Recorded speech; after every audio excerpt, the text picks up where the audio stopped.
Hey, I'm Malin, and I am the director of Owls, Overcoming Women, Loving Selflessly, on a mission assigned by God.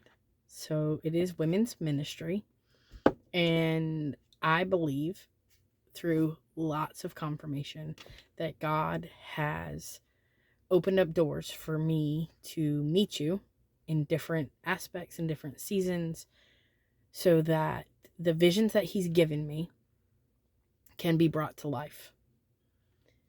I'm going to share some visions with you that God has given me. And before you agree, they will be shared with some other people too. Um, to put them into whatever media that God has given you and equipped you with, I would ask that you pray for God's leading. Is this what He's calling you to? Or is there somebody else that He is pointing, like, hey, this is the person that would be able to help in this arena with this ministry? Um, I don't know what the money looks like. So if there's money in exchange of money, definitely let me know. Like this, that is not. I'm just being obedient in what God has asked me to do, and that is to take the next step, which is reaching out to you. I trust that if there is a need for money, God will provide the monies for the exchange for whatever. Like that's my trust. So there are several visions, and I'm going to start with one that I believe is supposed to be a video, but I don't know what that is going to look like. So if someone is drawn to paint it, sketch it, make it a video, whatever, in my mind, it's a video. One of the very first things that God revealed to me in vision form was it looked like a black room. Like it's black, but you can see this shape in the middle. It's not refined as of yet. You can't quite make it out. It's very dimly. I want to say it's dimly lit, but I don't think the room is lit. But you can make out the shape, like kind of in the dark, where you can make out the shadow or the shapes of the things in the room. And in the center is this, what looks to me like a rock. But as it's chiseled and formed and shaped, you can tell it takes the shape of a diamond, a larger diamond. So like it's got the V shape and it's got the tabletop on the top. And but you can see it turning like ever so slowly in the middle of the room, of this box. It actually looks like a box to me. The first thing I got, that diamonds are made under pressure. Wine is made under pressure. God is bringing a new wine. The new wine cannot be poured into the old wineskin, so He is also making a new wineskin. Sorry, I'm in a season of dresses, so I apologize. Do not want to be a distraction. And pointed it out probably made it a distraction. But anyway, so I don't have to worry about being a distraction. Then He talked to me about it being illuminated. The object, which was revealed to me, that was a diamond being illuminated. It wasn't until God's light, not our light, but God's light, is added to the diamond that it radiates a bunch of rainbows, a bunch of promises, a bunch of, like the context is not limited to what God has shown me. But without the light, it's not bright. There is no radiance. It doesn't matter how well that diamond is cut. It's still not radiant without the light. So God molds us, God shapes us, and in Him molding us and shaping us, and then adding His light, we radiate this radiance. Without Him, there is no luster. There's no luster. Without the light, there is no luster. There is no radiance. But that's part of being remade and reshaped by God. But that diamond is not without flaw, because we are not perfect. It's not going to be one of those diamonds that has no flaws in it. It's going to have like the cloudy spot inside the diamond, or I want to call it a crack, but that's not what it is. I think you guys know where I'm going with it. Because we are not flawless. We're not flawless. We are His creation that He shapes and He molds. And we are multifaceted. So as you turn it, as it's being moved and reshapen, it becomes more brilliant. That is what I have for that vision that God gave me. And He has been reverberating in my spirit, in confirmations, throughout the past couple of years. Write it down and make it plain. Write it down and make it plain. I cannot draw. I'm not an artist. Digital technology and I are not friends. Those are not my giftings. But God has been aligning people that I feel like I shouldn't even be a blip. No blip on their radar. Like, without God, you wouldn't have received this video. I wouldn't be doing this video, and I wouldn't be reaching out to you. Because this is definitely out of my comfort zone. It is a place that I'm being grown in. And this is my obedience to Christ. So if you feel led that that vision is something that you want to make come alive for Christ, please reach out to me. Please know that this is in no way forced of, hey, you have to do this and you have to follow God and all those things. If you received this, God put you on my heart. It wasn't like, oh, this person can do exactly what I want. I want to whatever. That is not my heart in this. My heart is that whoever God has to bring these to light, whether it's 1 people, 5 people, 10 people, 2 people, whatever. This is just my act of obedience. The next vision that God had given to me is quite long. I have reached out to some people to commission this as a painting. The painting should be at like a 16 by 24. It can't be bigger than that where it needs to go in space. I mean, it can be if God leads you, like whatever God leads. And it is a multifaceted vision. So there are multiple pieces to this vision.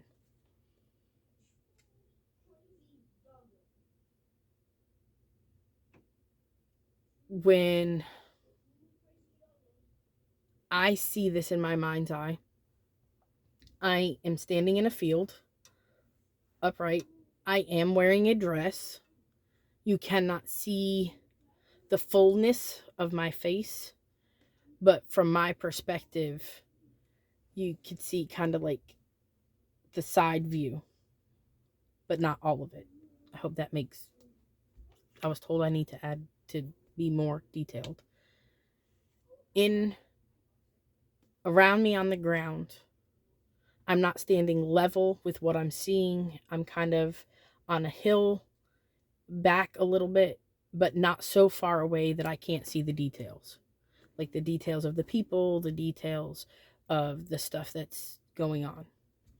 There is someone to my left and someone to my right. I currently do not have clear vision to see them.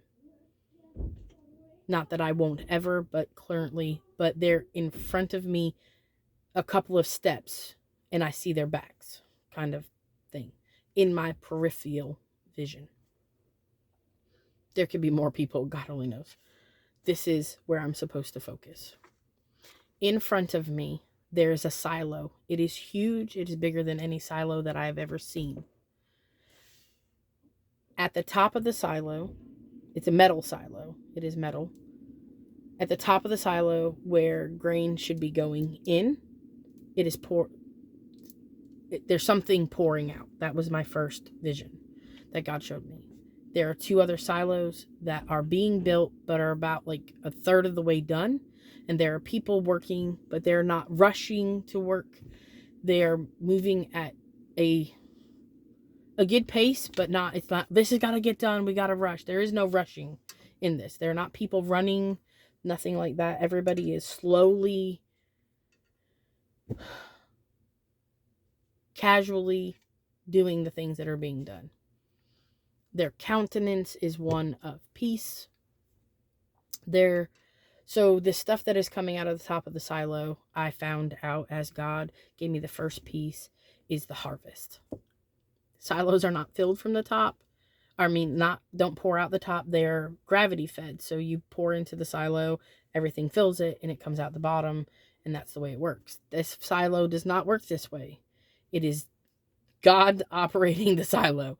It is coming out of the top. There is so much that it is piled up on the ground, and they are trying to build 2 other silos to be able to hold the blessing that's coming out. God later revealed to me that it is the harvest. The next revelation was that there are people coming in front of the silos. There are people standing and putting bags, filling bags, all different sizes of bags, like big old 25-pound bags, like over their shoulder, smaller, like 5 and 10-pound bags, and some it's just a little bit, as much as they can carry, kind of thing, in their hands. They don't even have the bag to put it in yet. They're coming and they're getting a portion. They're not all in this line waiting to get what they have. There are some that are walking away with their stuff, and they're going to the left and to the right. Like, they're coming from both directions, getting what they want, or what their portion is, not what they want, what their portion is, and they walk away. The next revelation that God gave to me about this vision was in the back. There are people walking. They're not very far off. It's not like you can barely make them out. Like, you can see that there's a woman back there, that there's a man back there. There is no fence, but there are people walking back and forth, like crossing each other. Some of the people in the back are stopping and looking, like they're checking it out. They're curious as to what is happening. There are others that are, whatever's going on over there, that ain't even for me. I don't want no part of that. I don't need no part of that. That kind of look on their face, that kind of countenance. And God had revealed to me that those people were the lost. That was my third revelation about this vision. God has been revealing this vision to me and giving me piece after piece after piece after piece for 10 years, 11 years. It has to be 10 years. My son will be 11 this year. And I did not start following Christ until he was born. Like, actually pursuing a relationship with him.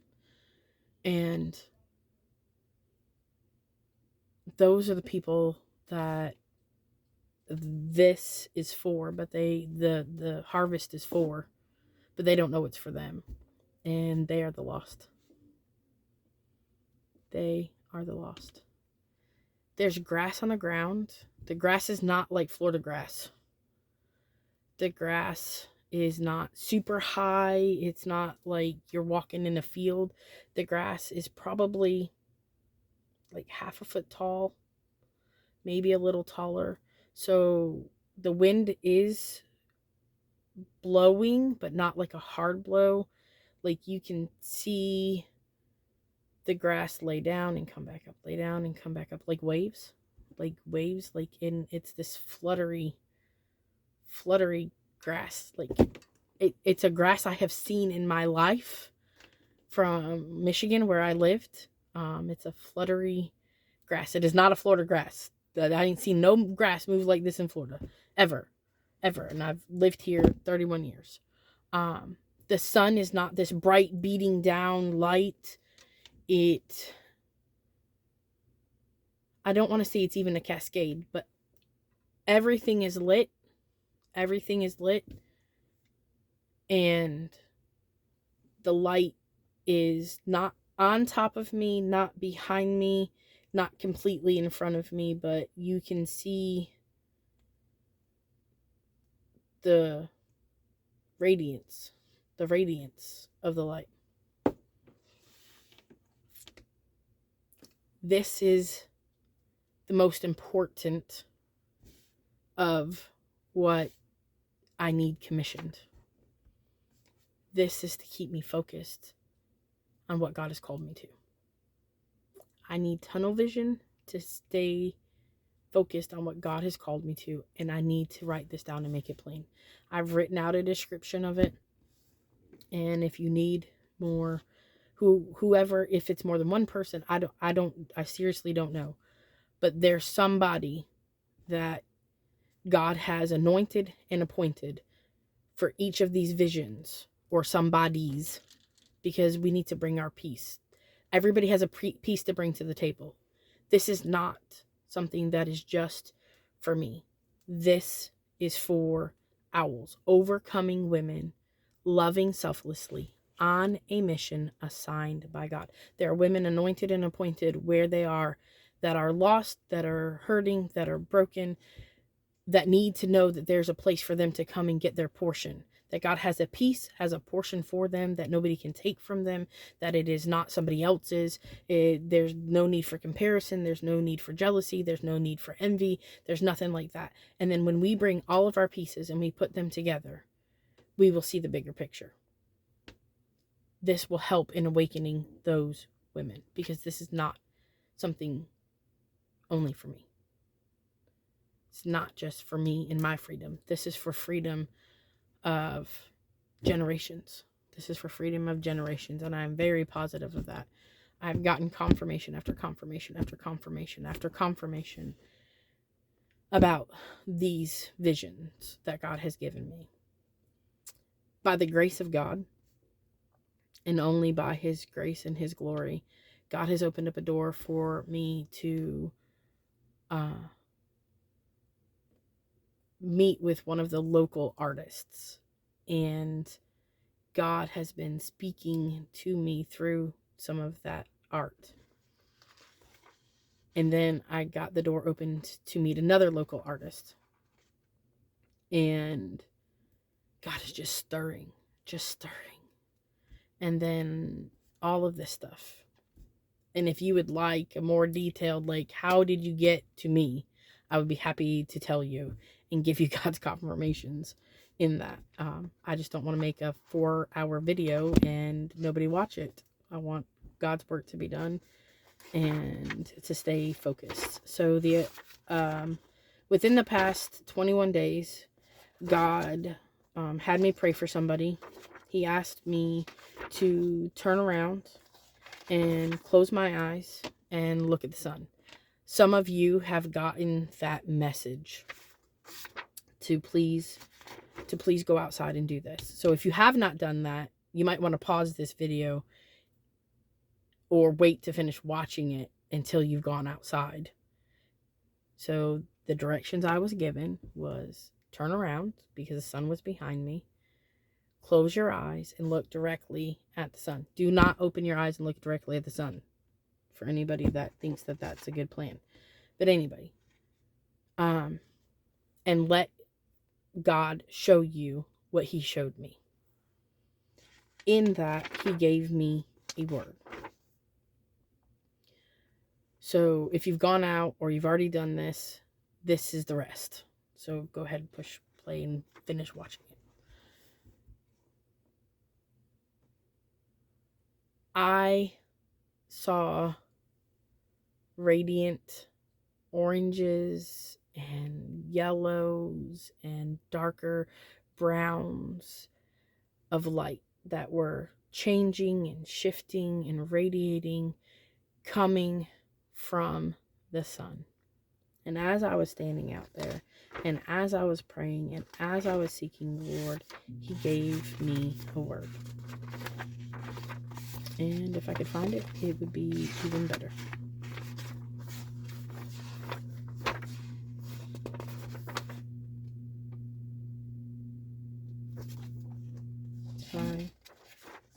He's been talking a lot to me. Yes, I do believe I hear from God. I do believe that he still speaks to his people.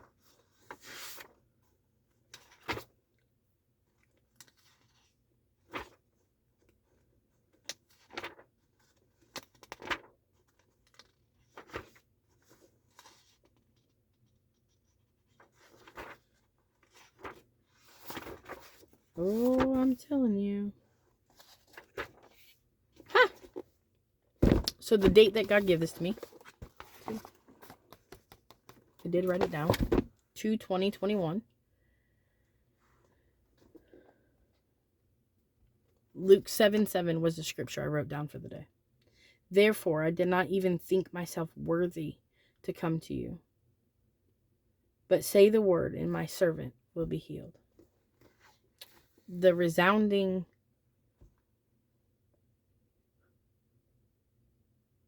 word that has been spoken.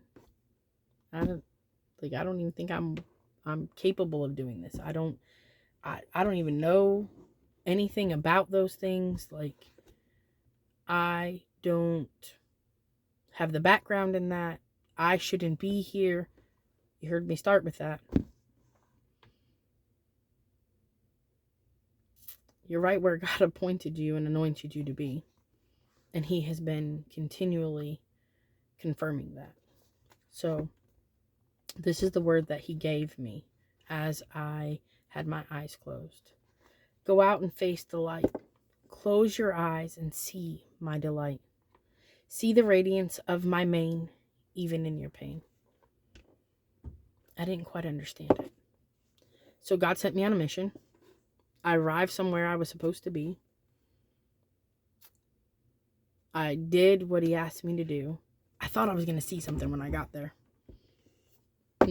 I saw an outline. And I left thinking, I don't understand. I mean, I kind of understand why you sent me there, God, but I really don't understand. And then I saw the finished product. And then God gave me another vision. See the radiance of my mane, even in your pain. There's a woman, a man, a person with their face buried in the mane of the Lion of the tribe of Judah. And they are in an exchange.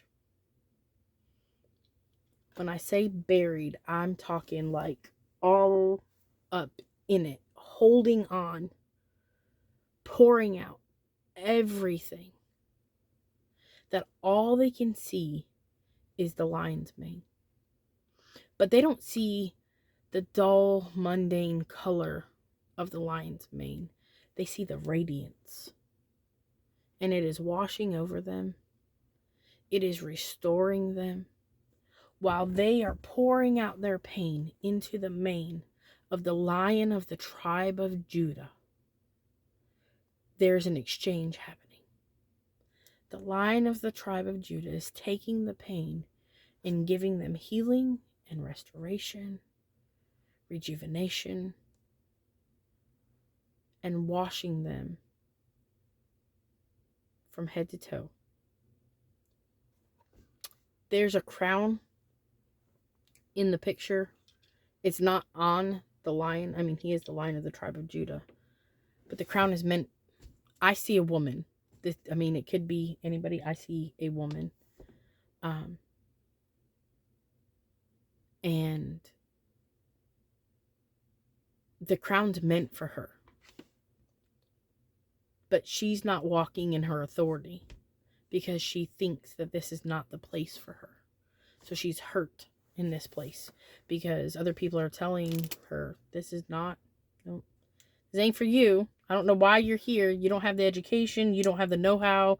You don't have the background. You don't have the dollar signs in the bank account. You don't, whatever it is that she don't got.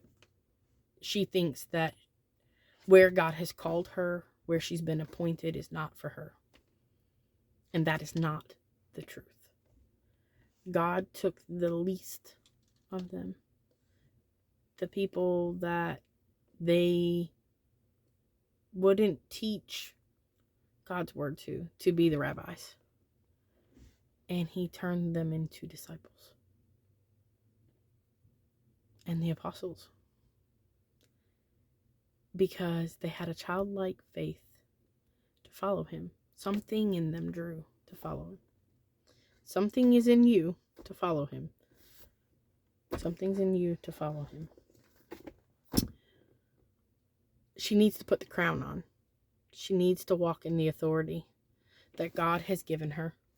It is not her authority. So it's not this prideful, boastful, egocentric, whatever kind of confidence that she carries.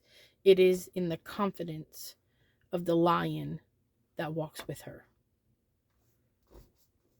Because she's in his presence. He's not in hers. And in this, she gets to put her crown on. I see paintings like depicting a story where he trades her for her pain. But whatever God's leading, I don't know where they're supposed to go.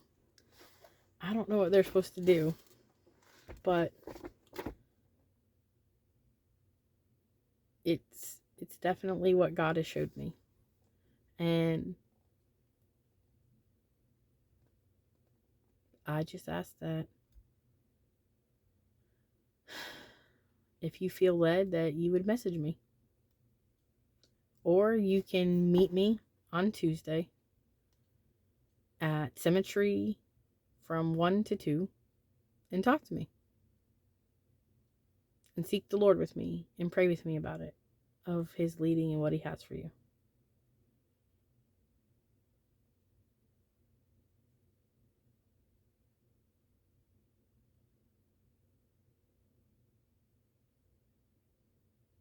This is a huge step of faith. Some people are going to think I'm crazy. But it'll be okay. Because I know I'm walking where he called me.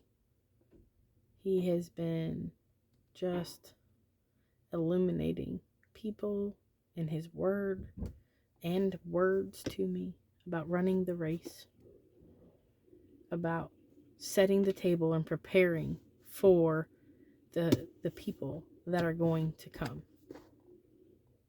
Start building the foundation. That he is building the foundation of what he's called us to. And I am super excited for what he has. I know the painting with the silos has to be completed before my 42nd birthday, which is April 7th. That is all I know. So if you have questions, please reach out to me. You can direct message me. Thanks for listening.